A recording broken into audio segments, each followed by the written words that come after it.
آئیے میرے دوستو، ہماری فہرست کے اندر ملک ہندوستان کے وہ قیمتی ستارے ہیں، اور شاعری انڈسٹری ہو یا خطابت کی دنیا میں معاملہ ہو، ایک سے ایک ستارے ہمارے پاس ہے، لیکن وقت مختصر اور انشاءاللہ قیمتی باتیں آپ کے حوالے میں کرواؤں گا۔ آئیے میں بڑے ادب کے ساتھ جناب حضرت مولانا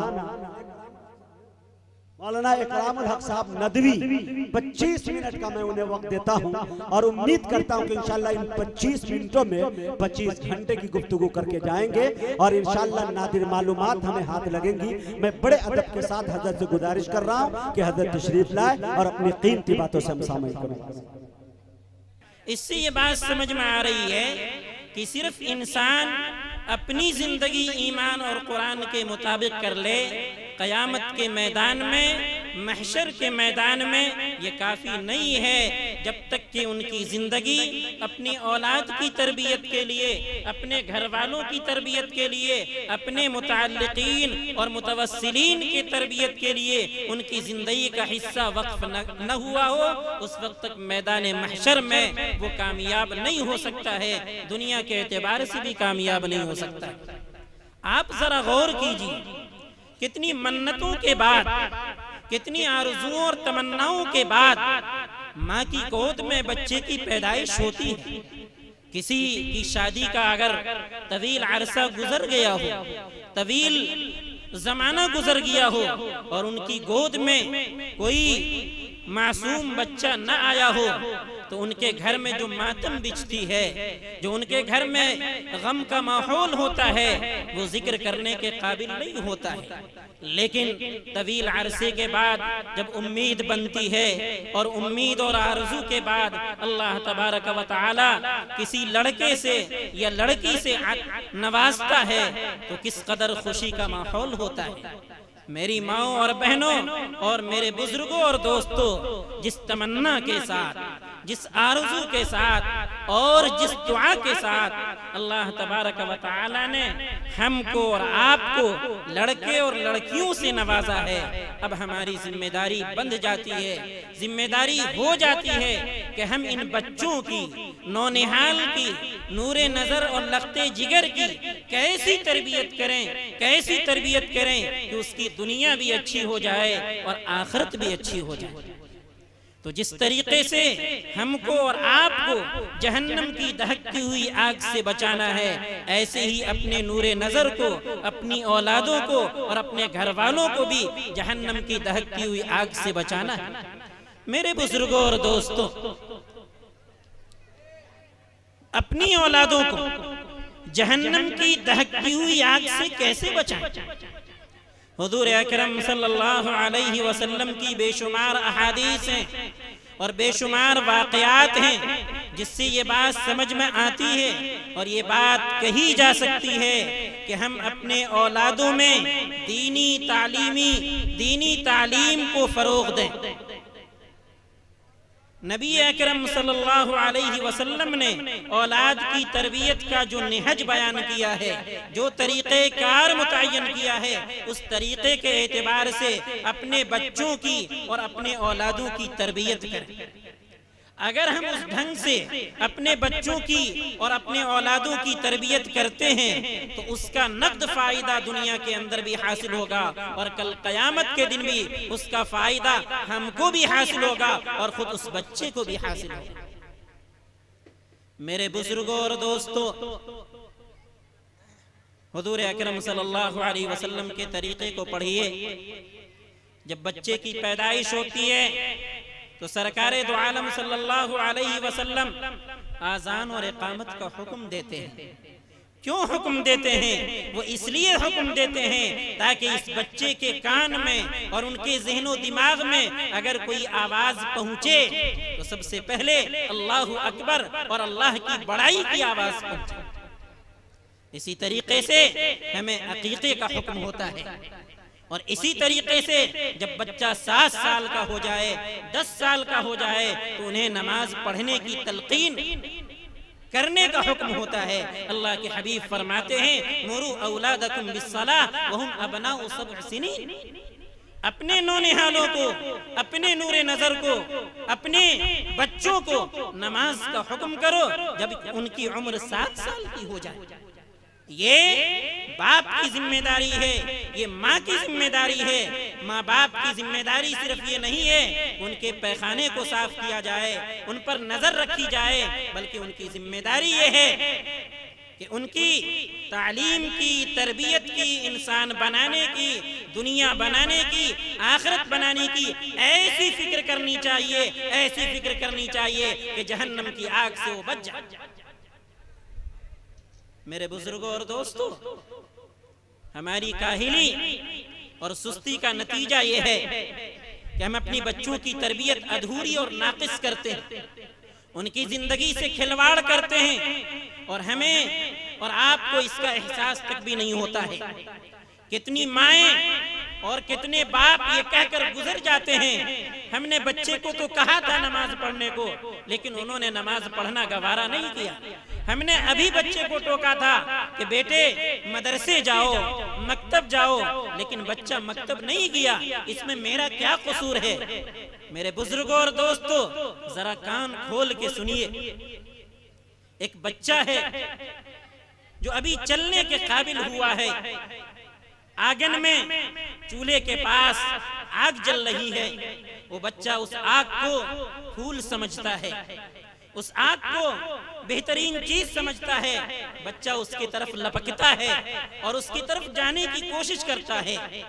گھر کے جو لوگ بھی ہوتے ہیں وہ بچے کو منع کرتے ہیں، بیٹا مت جاؤ، وہاں آگ ہے، جاؤ گے جل جاؤ گے۔ مجھے ذرا بتائیے،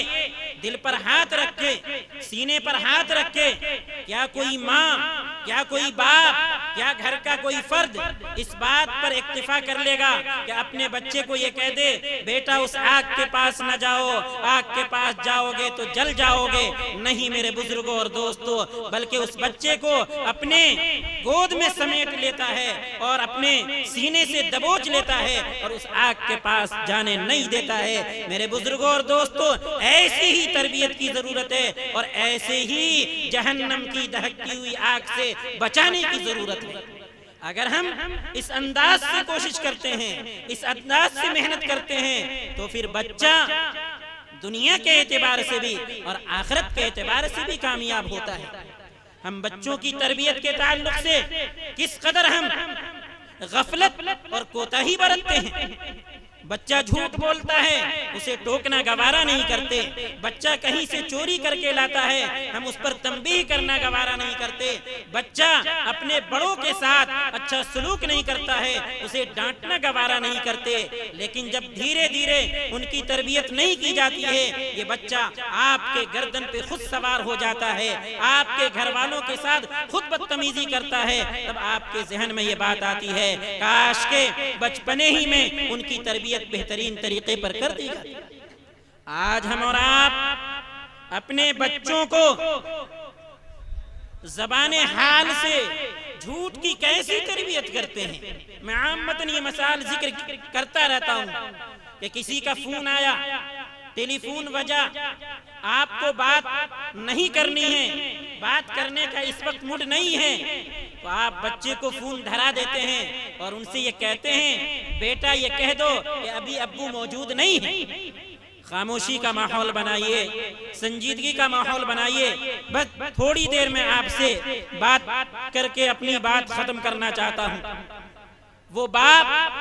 اپنے بچے کو یہ کہتا ہے کہ بیٹا تم فون کے ذریعے کہہ دو ابھی ابا موجود نہیں ہیں، ابھی ابو موجود نہیں ہیں، گھر کے لوگ موجود نہیں ہیں۔ آپ کا کام تو ہو گیا، لیکن آپ نے دبے زبان سے اپنے بچوں کو جھوٹ بولنے کی تربیت کر دی اور یہ کہہ دیا کہ بیٹا چاہے دنیا کے جس کونے میں رہو، جھوٹ بولنا جائز اور درست ہے۔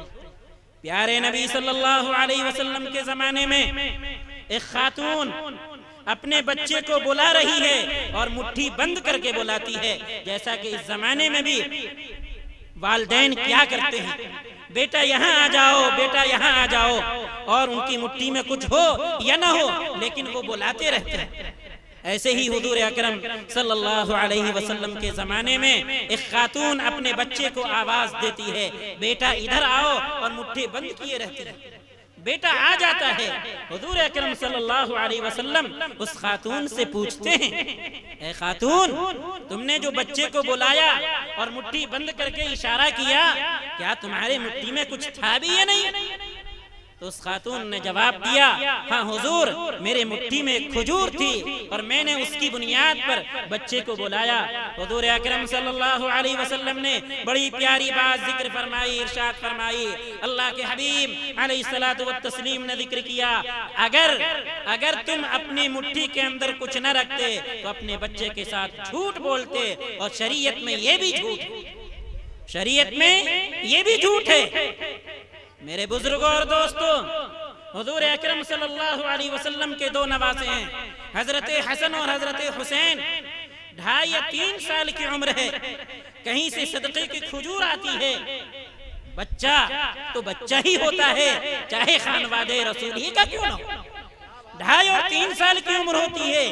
کھجور، صدقے کی کھجور دیکھ کر بچہ لپکتا ہے، اور وہ بچہ کیسا پیارا، وہ بچہ کیسا پیارا کہ اگر مسجد کے دروازے پر حضور دیکھ لیں، منبر سے نیچے اتر جائے، اور سجدے کی حالت میں حضرت حسین رضی اللہ تعالیٰ عنہ اللہ کے حبیب کے گردن پہ چڑھ جاتے ہیں۔ ایسی محبت، ایسا پیار اور ایسی شفقت کا معاملہ، لیکن اس کے باوجود جب بچے کی عادت کی بنیاد پر جب ایک کھجور جو صدقے کی ہوتی ہے وہ کھجور اپنے منہ میں رکھ لیتے ہیں، اللہ کے حبیب کہتے ہیں کخ کی، یعنی جب بچے کو کہتے ہیں چھوڑو چھوڑو یہ تمہارے لیے نہیں ہے، بچہ فوراً چھوڑ دیتا ہے۔ اور اللہ کے حبیب فرماتے ہیں ہم آل رسول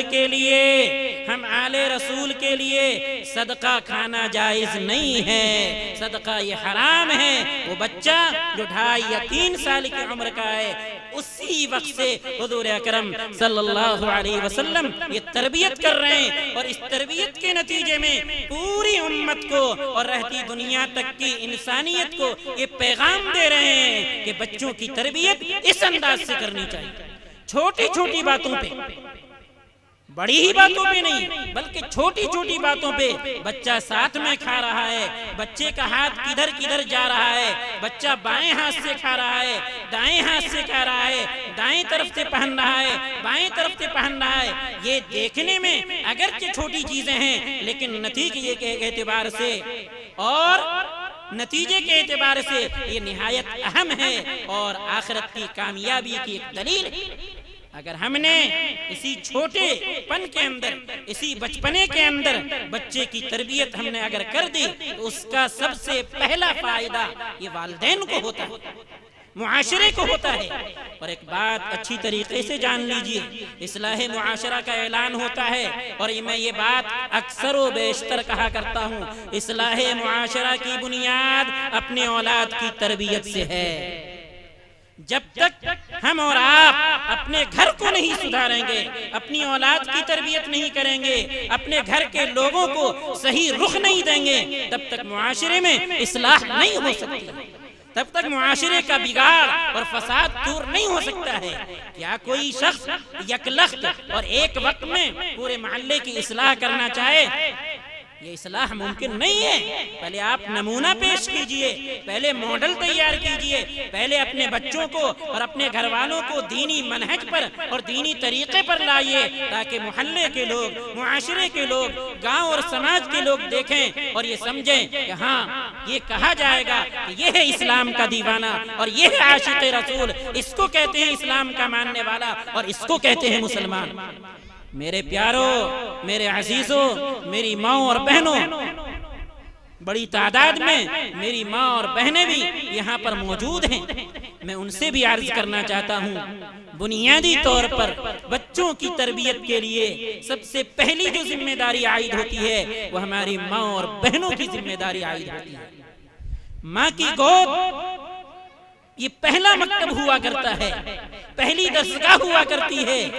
ماں کی گود میں بچہ جس انداز سے جو کچھ سیکھتا ہے اسی انداز سے آخر تک بھی رہتا ہے۔ اللہ کے حبیب فرماتے ہیں کل مولود یولد علی الفطرہ، ہر بچہ فطرت اسلام پر پیدا ہوتا ہے، ان کی فطرت میں، ان کے ذہن و دماغ میں اسلام کی محبت ہوتی ہے، اسلام کی چاشنی ہوتی ہے، اسلام سے لگاؤ ہوتا ہے، لیکن باپ جیسا ماں جیسی بچہ اسی طریقے سے بنتا ہے۔ فَأَبَوَاهُ يُحَوِّدَانِهِ، اگر والدین یہودی ہیں بچے یہودی بن جاتے ہیں، والدین نصرانی ہیں بچے نصرانی بن جاتے ہیں، والدین مجوسی ہیں بچے مجوسی بن جاتے ہیں، والدین شرابی ہیں بچے شرابی بن جاتے ہیں، والدین کے اندر غلط لت اور غلط عادتیں ہیں بچوں کے اندر وہ عادت پڑ جاتی ہے۔ میں یہ عرض کر رہا تھا کہ ماں کی پہلی ذمہ داری ہوتی ہے کہ اپنی اولاد کی صحیح تربیت کرے، صحیح دیکھ ریکھ کرے۔ خواجہ معین الدین چشتی رحمت اللہ علیہ کے نام سے ہم سب لوگ واقف ہیں۔ بنگال کا سفر کیا اور بنگال سے جب تشریف لائے تو اپنی ماں کے سامنے اپنی کامیابی کا تذکرہ کیا اور ماں سے کہا کہ میرے ہاتھ پر 7 لاکھ غیر مسلموں نے اسلام قبول کیا ہے، 7 لاکھ غیر مسلموں نے اسلام قبول کیا ہے اور 70 لاکھ مسلمانوں نے میرے ہاتھ پر بیعت کی ہے۔ ماں ادھر سے آتی ہے اور کہتی ہے بیٹا اس میں تیرا کمال نہیں ہے، اس میں میرا کمال ہے۔ حضرت خواجہ معین الدین چشتی علیہ الرحمہ فرماتے ہیں مجھے یہ بات سمجھ میں نہیں آ رہی کہ اس میں آپ کا کمال کیسے ہے۔ میری ماں اور بہنوں ذرا غور سے سنیے اور کان کھول کر سنیے، دل کے کانوں سے سنیے ان کی ماں کہتی کیا ہے۔ ان کی ماں عرض کرتی ہے، کہتی ہے اے بیٹا جب سے میں نے تمہیں دودھ پلانا شروع کیا ہے کبھی بلا وضو دودھ نہیں پلایا، کبھی بلا وضو دودھ نہیں پلایا ہے۔ کون مائیں ایسی ہیں، کون بہنیں ایسی ہیں اور کتنی مائیں ایسی ہیں جو اس حالت میں دودھ پلا رہی ہے۔ اللہ اکبر، کیسے کیسی مائیں ہوتی تھی جن کی گود سے خواجہ معین الدین چشتی رحمت اللہ علیہ پیدا ہوتے ہیں۔ اسی طریقے سے ماں کی تربیت کا ایک اور واقعہ، حضرت امام مالک رحمت اللہ علیہ بڑے درجے کے فقیہ، بڑے درجے کے عالم ہیں، ان کے شیخ اور استاذ ربیعۃ الرائے، علماء کرام جانتے ہیں کہ رائے کے اعتبار سے وہ امام مانے گئے ہیں۔ ان کے والد فروخ ابو عبد الرحمن فروخ ہیں، وہ غزوے کے لیے نکلے، جہاد کے لیے نکلے اور شاید 30,000 دینار اپنی بیگم کو دے دیا کہ تم اس مرحلے میں اس کو خرچ کرنا، اور اتفاق یہ کہ ان کی بیگم اور ان کی وائف امید سے تھی۔ حضرت فروخ 27 سال کے بعد جنگ سے تشریف لاتے ہیں اور جب گھر پہ آتے ہیں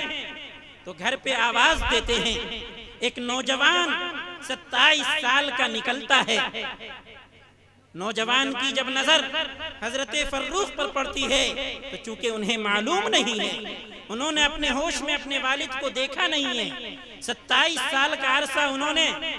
میدان جہاد میں گزارا ہے، اس لیے وہ نوجوان عرض کرتا ہے اے اللہ کے دشمن تم میرے گھر پہ کیسے آ گئے؟ حضرت فروخ کو غصہ آتا ہے کہ یہ تو میرا گھر ہے، تم میرے گھر میں اللہ کے دشمن تم میرے گھر میں کہاں سے آ گئے؟ چونکہ دونوں ایک دوسرے سے ناآشنا ہیں، ایک دوسرے کو نہیں پہچاننے، اور حقیقت میں دونوں باپ اور بیٹے، یہاں تک کہ مہابھارت کی جنگ شروع ہو جاتی ہے، دونوں میں گتھم گتھا ہونے لگتا ہے، لڑائی شروع ہو جاتی ہے، یہاں تک کہ اس زمانے کے جتنے مشائخ تھے وہاں تک آواز پہنچ جاتی ہے، سب لوگ جمع ہو جاتے ہیں اور ان کی بیگم ان کی وائف کھڑکی سے یہ تمام تماشے کو، تمام چیزوں کو دیکھ رہی ہوتی ہے، سن رہی ہوتی ہے۔ جب ان کو برداشت نہیں ہوتا ہے، ان کے مکالمے کو سن کر جب برداشت نہیں ہوتا ہے، تب وہ آتی ہے اور کہتی ہے فروخ سے اے فروخ یہ آپ کا وہ بیٹا ہے جس کو آپ امید کی حالت میں چھوڑ کے گئے تھے۔ پھر دونوں بغل گیر ہوتے ہیں، دونوں معانقہ کرتے ہیں، پھر اس کے بعد جو جملہ سننے کا ہے، جو بات سننے کی ہے وہ یہ ہے، پھر اس کے بعد فروخ پوچھتا ہے کہ میں نے جاتے جاتے آپ کو 30,000 دینار دیا تھا، اس کا آپ نے کیا کیا؟ ان کی بیوی عرض کرتی ہے میں نے اس مال کو دفن کر دیا ہے، محفوظ جگہ پر رکھ دیا ہے، چند دنوں کے بعد میں اس کو نکالوں گا، چند دنوں کے بعد اس کو نکالوں گا۔ حضرت فروخ گھر جاتے ہیں، فریش ہوتے ہیں، اور پھر ادھر مسجد نبوی میں جب ان کا آنا ہوتا ہے، جب مسجد نبوی میں ان کا آنا ہوتا ہے تو دیکھتے ہیں کہ بڑا سا حلقہ لگا ہوا ہے، بڑے بڑے مشائخ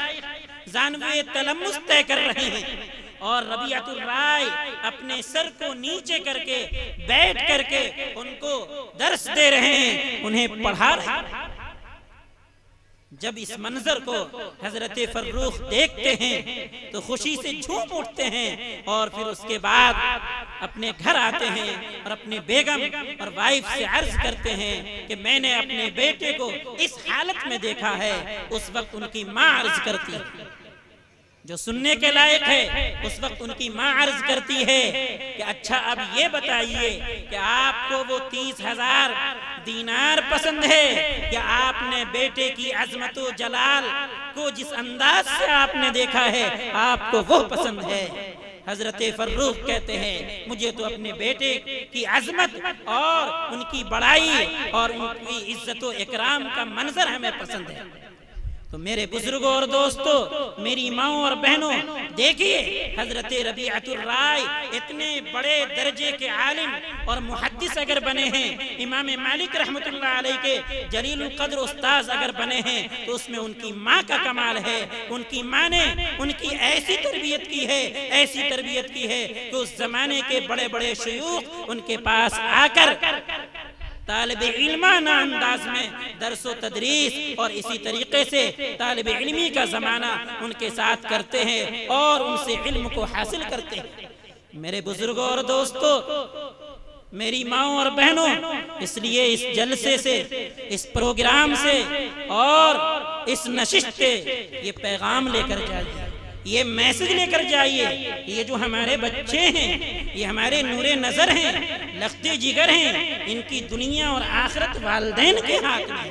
آپ چاہیں تو ان کی دنیا اور آخرت کو برباد کر دیجئے، اور آپ چاہیں تو ان کی دنیا اور آخرت کو سنوار دیجئے، یہ آپ کے ہاتھ میں ہے۔ ایک حدیث ذکر کر کے میں آپ سے رخصت ہونا چاہتا ہوں۔ اگر آپ نے اپنی اولاد کی اچھی تربیت نہیں کی ہے تو اس کا سب سے پہلا نقصان والدین کو ہوتا ہے۔ اللہ کے حبیب فرماتے ہیں کہ جس کسی نے اللہ کو راضی کیا لوگوں کو ناراض کر کے، جس کسی نے اللہ کو راضی کیا، اللہ کو خوش کیا لوگوں کو ناراض کر کے، اللہ اس کے لیے کافی ہے، انہیں کسی سے ڈرنے کی ضرورت نہیں ہے۔ یعنی انہوں نے اپنی اولاد کی تربیت میں، انہیں انسان بنانے میں، اسے مہذب بنانے میں، اسے مؤدب بنانے میں، انہیں باپ کے ساتھ عزت و احترام سکھانے میں، انہوں نے لوگوں کے ڈر کا اور لوگوں کے خوف کا احساس نہیں کیا، بلکہ میرا اللہ مجھ سے کس طرح راضی ہو جائے اس کا انہوں نے احساس کیا ہے۔ اور اگر کسی اللہ کے بندے نے لوگوں کو راضی کرنے کے لیے، لوگوں کو خوش کرنے کے لیے اگر اللہ کو ناراض کیا ہے، یعنی آپ نے اپنے بچوں کی محبت کا خیال رکھا، آپ نے اپنے بچوں کی بچپنے کا خیال رکھا، آپ نے ان کے ساتھ اچھا سلوک نہیں کیا اور ان کے ساتھ خاطر خواہ تعلیم و تربیت کی صحیح فکر نہیں کی، تو اللہ کے حبیب فرماتے ہیں وَكَّلَهُ اللَّهُ إِلَى النَّاسِ، کہ پھر اللہ تعالیٰ اس کو آپ کے سر پہ مسلط کریں گے، ان کو آپ کے سر پہ مسلط کریں گے۔ آج جو والدین کی ناقدری ہوتی ہے،